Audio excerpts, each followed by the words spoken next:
मोर्चाची तयारी पूर्ण झालेली आहे। हातात जर पाहिलं तर मनसे आणि शिवसेना उद्धव बाळासाहेब ठाकरे पक्ष या दोघांचे झेंडे हातामध्ये फलक आहेत। बाळासाहेब ठाकरे धर्मवीर आनंद दिघे यांचे हातात पोस्टर आहेत आणि जर मोठा बॅनर पाहिला गडकरीच्या बाहेर तर तिथं राज ठाकरे उद्धव ठाकरे दोघांचे बॅनर लागलेले आहेत। या अशा पूर्ण परिसरामध्ये गडकरीच्या सगळे मनसैनिक असतील किंवा शिवसैनिक असतील जमून घोषणाबाजी करतात। इथं मनसेचे पदाधिकारी आहेत ते घोषणाबाजी करताना आपल्याला दिसत आहेत। अनेक पदाधिकारी इथे आलेले आहेत। मोर्चा काढला जातो ठाणे जिल्ह्यातल्या ठाण्यामध्ये मोर्चा काढला जातोय। एकनाथ शिंदे उपमुख्यमंत्री यांचा बालेकिल्ला आहे। तुम्ही बघतच असाल की काल आपण बघितलं की जे पुण्या इथं सचिन गायवळांना योगेश कदमांकडनं पिस्तुलाचं लायसन मिळालं आहे। या प्रकारे समस्या की आपल्याला कशा प्रकारे यांचा मनमानी कारभार चालू आहे, म्हणजे कुठेही कशावरती कंट्रोल नाही आहे। साहेब काय सांगाल तुम्ही मोर्चामध्ये सामील झाला आहेत मुद्दे मोर्चामधले आणि बाळासाहेबांच्या आखाड्यात तयार झालेले धर्मवीर आनंद दिघे साहेब, त्या आनंद दिघे साहेबांनी ज्या पद्धतीने या ठिकाणी शिवसेना आणि ठाणे महानगरपालिका चालवली, लोकांना अभय होतं। आताचे सरकार म्हणजे ठाण्यातून गुंडांसाठी फोन जातं, कॉन्ट्रॅक्टरसाठी फोन जातं, कधी कचऱ्यासाठी आणि पाण्यासाठी यांचा फोन जात नाही।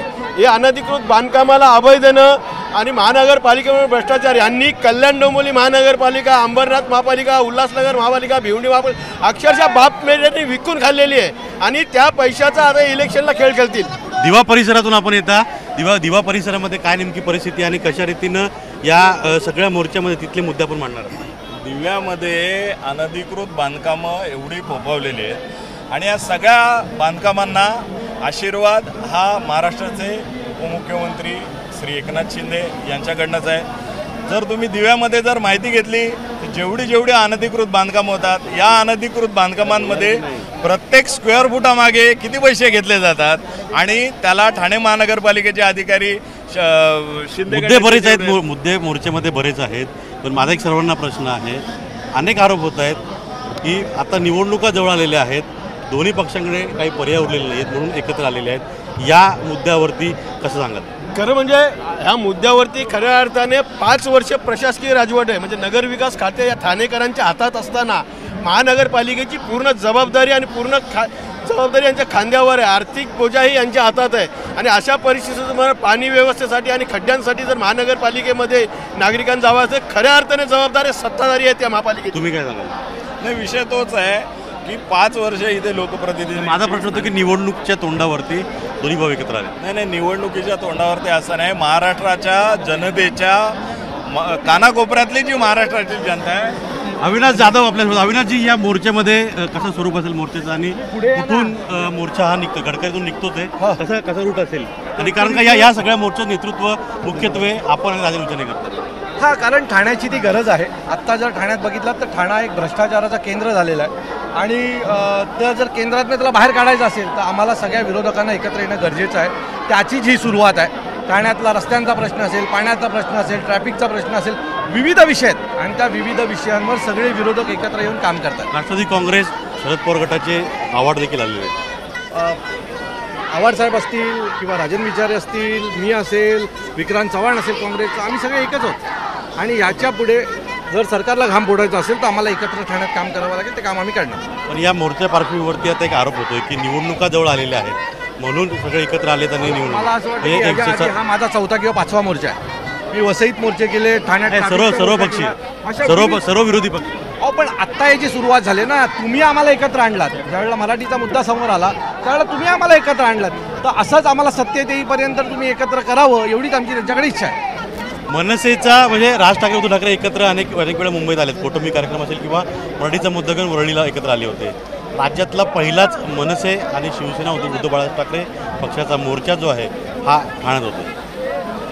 नाही, एक आनंद वाटतो याच्याकरता की आजही एवढ्या तुम्ही बघत असाल तर प्रचंड जनसमुदाय ठाण्यातला रस्त्यावर उतरलेला आहे आणि हा मोर्चा काही तुम्ही त्याला युतीचा मोर्चा किंवा युतीच्या संदर्भातल्या काही बातम्या याच्याविषयी बोलण्यापेक्षा ठाणेकरांना गेले अनेक दिवस, अनेक महिने जो त्रास होतो आहे याच्यावर ही ठाण्यातली जनता रस्त्यावर उतरलेली आहे आणि मला तो लोकांचा प्रश्न जास्त महत्त्वाचा वाटतो की मुख्यमंत्रीपद ठाण्याने भूषवलं, उपमुख्यमंत्रीपद ठाणे भूषवतंय. पण हे असताना सुद्धा एकंदर तुम्ही सगळं वातावरण बघितलं तर इतकी बजबजपुरी माजलेली आहे. रस्त्याची असेल, ट्रॅफिकची असेल, किंवा शिक्षणाची असेल, किंवा कॉन्ट्रॅक्टची असेल, या सगळ्या पार्श्वभूमीवर पाण्याची असेल, कुठल्याच गोष्टीत एकही मागच्या 5, 7, 10, 15 वर्षात तुम्ही काही करू शकला नाही. हा प्रक्षोभ आहे आणि प्रक्षोभाचा हा मोर्चा आहे. मेट्रोबद्दल आपण बोलत होतात. मेट्रोचं नुकतंच आता उद्घाटन झालेलं आहे आणि नवीन वर्षाच्या सुरुवातीलाच 4 स्टेशन जे आहेत ते मेट्रो ठाणेकरांच्या सेवेला आहे. हे कसं आहे माहिती आहे ना, तुम्ही क्लस्टरचं किती वेळा बातमी केलेली आहे, तेवढ्या वेळा तुम्ही मेट्रोच्या बातम्या करताय. अहो 2 डबे आणून वरती उद्घाटन करून कुठे काय मेट्रोचं काही दिसतंय का तुम्हाला? गोष्ट अशी आहे की इथून मेट्रो कुठपर्यंत जाणार होती, आता कुठपर्यंत जायला पाहिजे होती ती बोरिवलीपर्यंत 2026 आज तुमचे 2 डबे येऊन नुसतं उद्घाटनाचा फार्स करताय. हल्ली काय नुसतं बातमी आणि सोशल मीडियावर जे काम चालतं ना तेवढ्यापुरतं ते मर्यादित आहे. आज एखादी मला विचारलं की काय तुमचं ठाण्यातलं मोर्चाचं वातावरण कसं आहे, म्हटलं छान आहे वातावरण, एकदम रस्ते गुळगुळत आहे, सगळ्यांच्या घरी भरभरून पाणी येत आहे. आत्ताच मोर्चा मेट्रोनेच आम्ही काढणार आहोत. नुसती आश्वासनं द्यायची आणि असं भूलभुलैया हे करायचा, याच्याशी बोलीनच मी आता. पण आता एक आरोपही होतो की निवडणुकीच्या तोंडावरती दोघं भाऊ एकत्र आले. निवडणुकी कधी झाल्या? निवडणुकी 8.5 वर्ष झाली. 8.5 वर्ष यांना निवडणुका घ्यायला वेळ नाही. त्यांना प्रशासनाच्या माध्यमातून प्रशासक बसून सगळा भ्रष्टाचार करायचा आहे. मी तुमच्या चॅनलवर जाहीरपणे जबाबदारीने सांगतोय, महानगरपालिकेत अशी एकही गोष्ट नाही ज्यात भ्रष्टाचार नाही. आणि या सगळ्या बाबतीत इकडे भाजप त्याच्यावर आरोप करतोय, ते त्यांच्यावर आरोप करतात. आज गोष्ट अशी आहे की भाजपचा आमदार यांच्यावर आरोप करतोय, एकमेकांवर खेळत बसलेत आरोप. या सगळ्या ह्याच्यात ठाणेकरांना काय मिळत आहे? आज ठाणेकर इथे रस्त्यावर उतरून आमचा हा संघर्षाचा पहिला दिवस आहे. निवडणुका येतात आणि जातात. निवडणुका हा महाराष्ट्र नवनिर्माण सेनेचा काही अजेंडा नसतो. लोकभावना काय आहे आणि लोकन्यायासाठी राजसाहेबांनी आम्हाला इथे रस्त्यावर उतरवलं. पण ठाणा एक महत्त्वाचं केंद्र आहे, कारण का राज ठाकरे कुठेही काही बोलले आणि त्यातला पहिला खळखटाक ठाण्यात होतो आणि ठाण्यातूनच मनसे आणि शिवसेना युवतीचा मोर्चा निघतोय. ठाणे हे केंद्र होते, आता ते आत्ताचं केंद्र नाही. हे माननीय शिवसेना प्रमुखांचं सुद्धा ठाणे हे पहिलं केंद्र आहे. याच ठाण्याने पहिला नगराध्यक्ष दिलेला, याच ठाण्याने धर्मवीर आनंदिके साहेबांचं नेतृत्व महाराष्ट्राला दिलेलं आहे. याच ठाण्यामध्ये अनेक घडामोडी अशा घडलेल्या आहेत. तुम्ही ज्या प्रांगणात उभे आहात, ते गडकरी रंगायतन असो, स्टेडियम असो, हे सगळी पार्श्वभूमी तुम्ही बघता. एक ठाण्याला एक रूप होतं, एक ठाणे प्रगतिशील ठाणे होतं. गेल्या 5-10 वर्षात अशी एक गोष्ट मला दाखवा की जी आम्ही ठाणेकर मिरवू. आम्ही ठाणेकर आहोत हे सांगितल्यावर लोक कपाळावर हात मारायला लागलेत.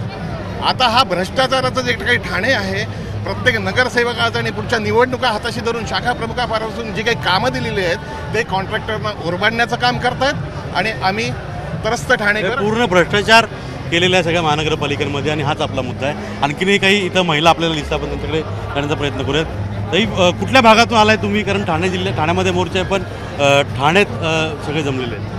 आम्ही दिवा शहरातनं आलेलो आहोत, ठाणे महापालिकेच्या हद्दीतनं. दिव्यातल्या ज्या समस्या आहे त्याच्यावर वाचा फोडण्यासाठी आणि आयुक्तांना निवेदन देण्यासाठी आम्ही इथे आलेलो आहोत. काय समस्या आहे? सर्वात मोठी पाण्याची समस्या आहे. डम्पिंग आहे अनधिकृत, गटाराची सोय नाही व्यवस्थित. पण दिवा हे शहर म्हणजे अनधिकृत इमारतींचं एक आदर्श शहर असं नाव आहे.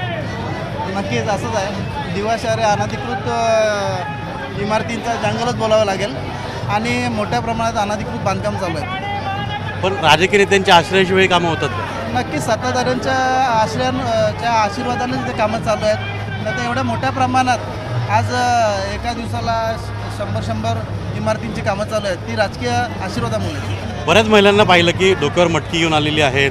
पाण्याची समस्या दिव्यात फार मोठी आहे. काय एक गृहिणी म्हणून पाण्याच्या समस्येमुळे तोंड द्यावं लागतं?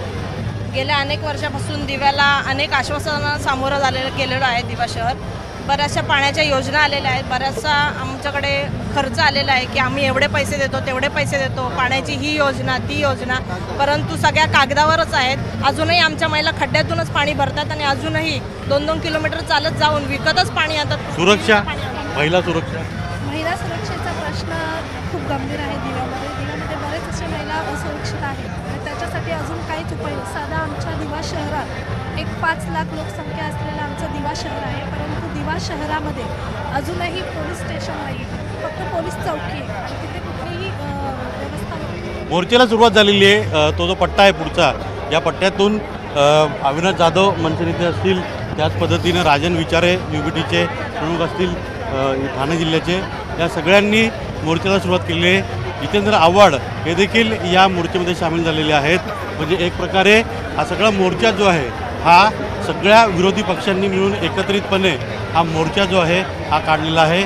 अनेक मुद्दे, अनेक वेगवेगळे फलकं घेऊन ही सगळी लोकं जी आहेत, सगळे पदाधिकारी जे आहेत हे इथं आपल्याला आलेले पाहायला मिळतात.